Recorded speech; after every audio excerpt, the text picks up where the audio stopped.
How many times, Lacy, do we got to say, choose your hard? Over and over and over and over. Yeah, like easy now, hard later, hard now, easy later. If you're hanging out with us, we're going to keep hammering this point in. Life is a little bit easier when you can take preventative measures in any arena of your life, especially financial. And Lacy, you got listening to something else earlier on this week that really inspired you. And again, it kind of brings it back down to the summation of hard now, easy later, or easy now, hard later. Why don't you tell us a little bit about what you heard that is re-inspiring us to share the same message?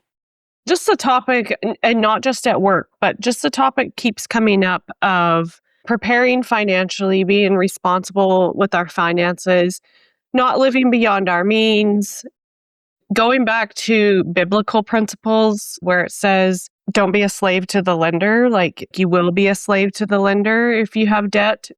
I try to keep up on hot topics in the ag community as well, in the industry. And I stumbled upon a podcast, Growing the Future Productions. We've referred to it before, but this one, it's called Western Canada Farm Debt Crisis. There are some producers who are in a crisis, and we'll provide a link to it, but it was released 2 weeks ago. And so as I was listening, something that is kind of astounding, Robert Angelic speaks to it. 40 farms came to them requesting them to buy their land because the bank was breathing down their necks this spring. So that just got me thinking, do you really want to be put in a position that the bank is breathing down your neck and you have to reach out to the big corporations and the big investors to buy your land so that you can breathe a little?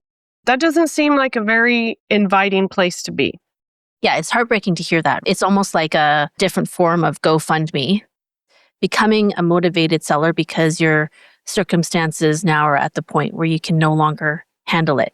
And then everything that you have put your heart and soul and your time and your sweat and your tears into has to be waved goodbye to. Maybe there's no more joy left in it because you've indebted yourself to the bank. Heartbreaking is really the word for it. And at the same time, what Lacy and I are here for is not to put more salt in the wound, but it's really to let you know that, hey, there is a lighthouse. We are a lighthouse here. There is a completely different solution. Not to say that it is going to be an easy solution, but it is a solution that in the end, upon implementing it, you'll experience something completely different. Yeah. And if you go and you read the comments on this particular, I'm on YouTube, that's where I'm reading comments. The message that it's portraying is that the investors who are coming in and buying land, they don't know that the community hall needs a new floor or needs a new roof. They don't know that the rink that the community uses all winter long needs a new ice plant or needs a new roof or whatever it might be. They don't know that because they're not in the heart of that community. And I think that is what is outraging a lot of people is we're put in a position, we have to sell out to the investor so that we can breathe a little bit and get the crops planted. But they don't know the heart of that community. They don't even know where it is. Do they pay taxes there? Sure, because they own land there. Do they help put out the neighbor's fire when there's a grass fire? No, they wouldn't even know where to find the piece of land.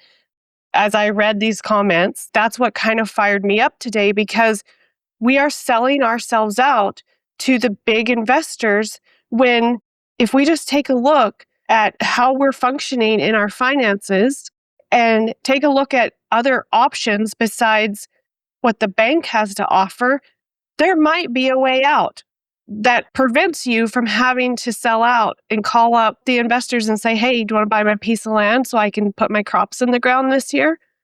What I hear you also saying in all of that, Lacy, is what also gets to me and impacts me as someone who's living in the city. It's not necessarily a guarantee whether you're an independent producer or a corporate producer. However, I can just bet my bottom dollar that most independent producers, because they have so much riding on their land, that the quality that comes from an independent producer is always going to be better than something that is corporately owned. Not only that, really listening in on what you're also telling me is that the more that farms and ranches end up selling out to the huger corporations is the loss of community. Whether I'm a part of that rural community or not, community is still so important. And it does impact me in the city here. I would say that over 80% of my shopping is at the local farmers market. Wherever I can, I don't shop at all the big ones.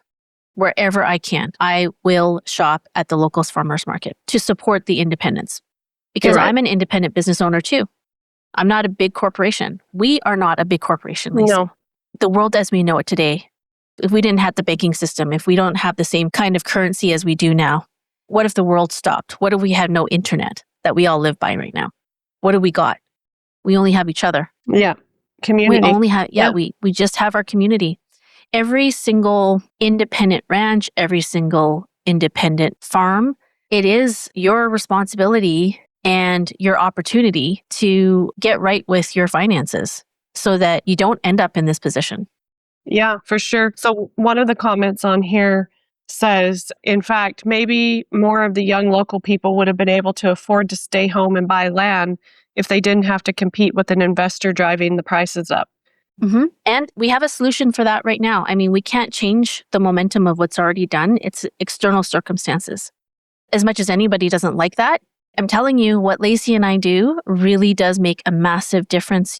It has to start somewhere and it has to start with us. And so maybe we, like the generation starting this up, doesn't maybe get to reap all the benefits. But if you are able to be in a position where you can insure yourself for the next generation and leave behind a tax-free death benefit to your loved ones so that they don't have to keep buying the same piece of land or equipment over and over and over again, then it is 100% possible to beat the circumstances of what is happening, the affordability piece. Absolutely. I'll say this forever. Talk to your kids about finances.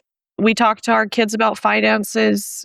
It's probably a daily conversation in our house about the stewardship of what we're given, working for your money, but then making sure you're putting that money to use, being responsible with it, not living beyond your means. And we live in a world where credit is so accessible.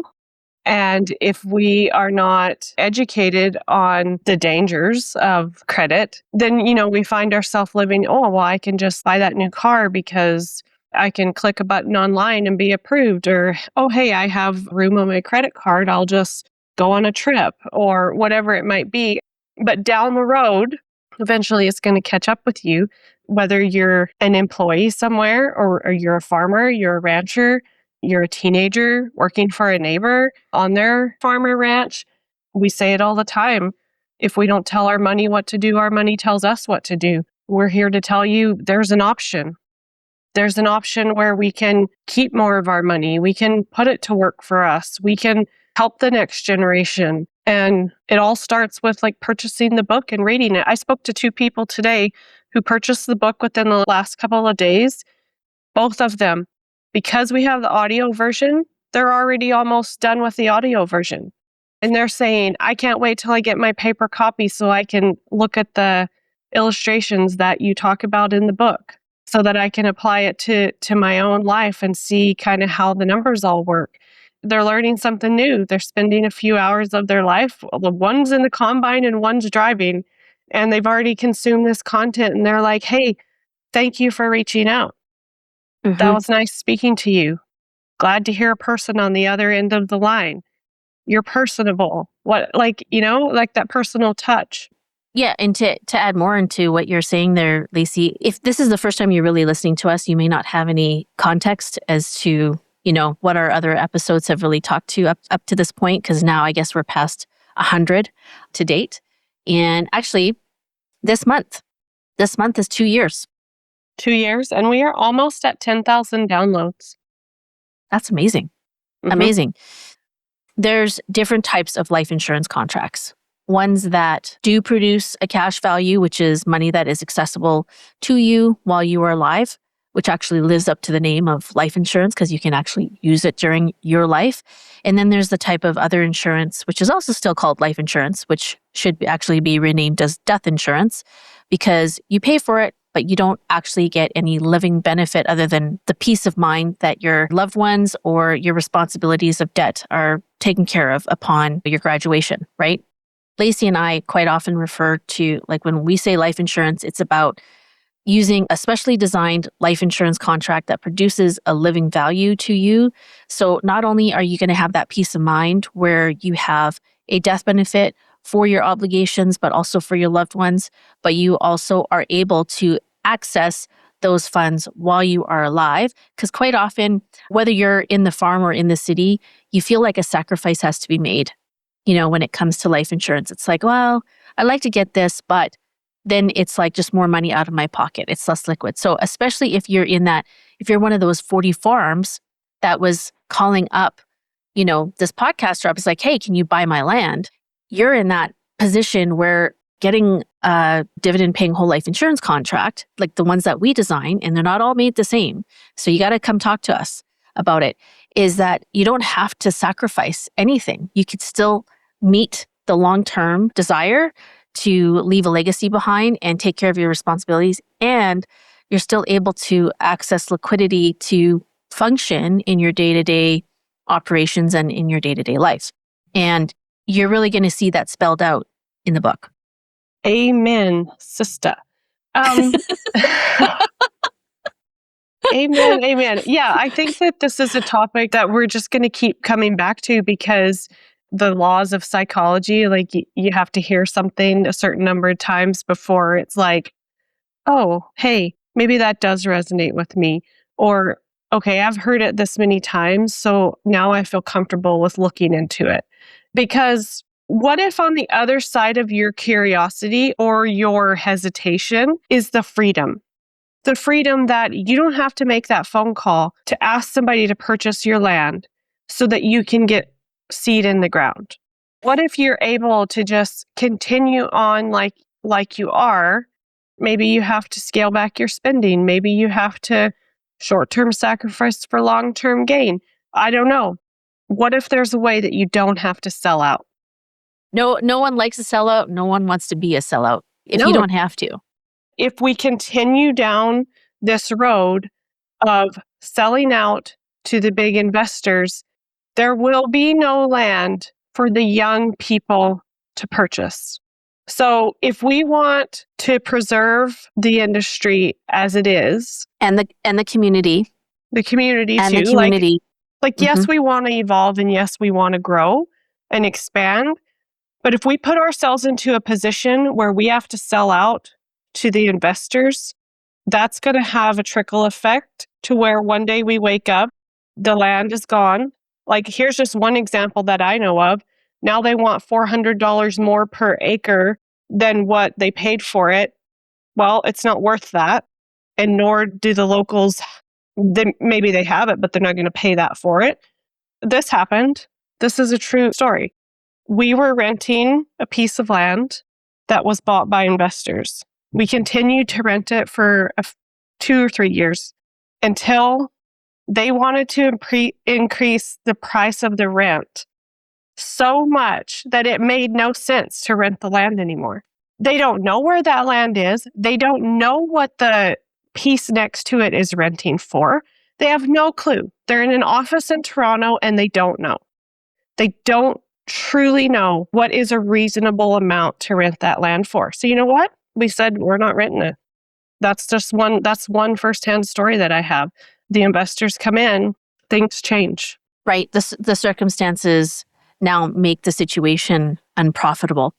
Another reason we also talk about this is at the heart of what we're actually talking about is really all about control. I mean, there's a lot that we don't control, but there are certain circumstances that we can certainly have more control over the situation. And this really ought to be one of them. At the very start of this whole conversation, it's really about choose your hard. This is all about cash flow and the circumstances of these 40 different types of farms calling in saying, hey, can you buy? Just imagine what each of those 40 farms had to go through. What are all the decisions that were made to lead up to that point to become a motivated seller of their farm in the first place? And it does come right down to simple fundamentals like This is not just about life insurance. Really, like at the heart of what we talk about, which is the principles of the infinite banking concept. It's a mindset that Lacy and I use, and coach our clients to success with it well after the policy's in place, because the policy is only the vehicle. You could have one of these policies, but if you don't exercise the principles and the thinking behind it, everything that we're going to talk about will not make any sense. If you want to make the bank plan B and you want to become the owner of your debt, it's really important to understand that the principles of the infinite banking concept, at the heart of it, it's really about cash flow management. It's a better way to manage cash flow. For everything that you buy, is your money actually working for you before you spend your money? And we're not talking about investing it into the marketplace, but you have to start getting curious about, what are we talking about? How can you start making your money work for you without having to invest anything into the stock market? How is this related to making the bank plan B? These are all things that are revealed to you inside the book. Inside the book, yeah. And one of the phone calls I was on today, I'm like, hey, you know what? When you finish that book, schedule a meeting with one of us, because we're gonna sit down with you. It's complimentary. We're gonna sit down with you for 90 minutes, and we're gonna dive into, what does your situation look like? And by the end of that 90 minutes, you're gonna have a pretty darn good idea whether you want to move forward or not. And if you do, we're here to help you. If you're like, hey, pump the brakes a little bit, that's fine too. We're here to show you the information and to teach you and guide you, but we're not going to beat the dead horse. It's that old adage, you can lead a horse to water, but doesn't mean that they'll drink. And same thing. We could lead you to the information and you may not find it palatable. I'll share this too, Lacy. I think that by the time a person's done reading the book, they'll know whether they want to move forward with meeting with us in the first place. Yeah, absolutely.